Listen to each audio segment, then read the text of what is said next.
PEV stock tomorrow. Is it a buy? Let's see where is it going in the next upcoming days, weeks, and months. Phoenix Motor stock 44 cents, 77% up. Today was a decent delivery. Context, I have done 35,000 videos. I've spent 5 figures on courses and mentors and seen what's worked for me, what's not. I mean, the price is to deliver thousands of correct predictions. With PEV, after a movement up like this, man, like I'm open for doubling down on this long side. Like you have to understand that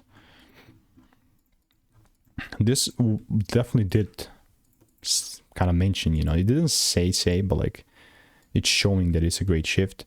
And in situations like this, I know there's like a big gap, and most of the time this is a pump and dump, but also this is how big things start to happen. And when I say big thing, I mean like a proper double break shift. I'm telling you this. And if I see that, then I have the green light to take it up.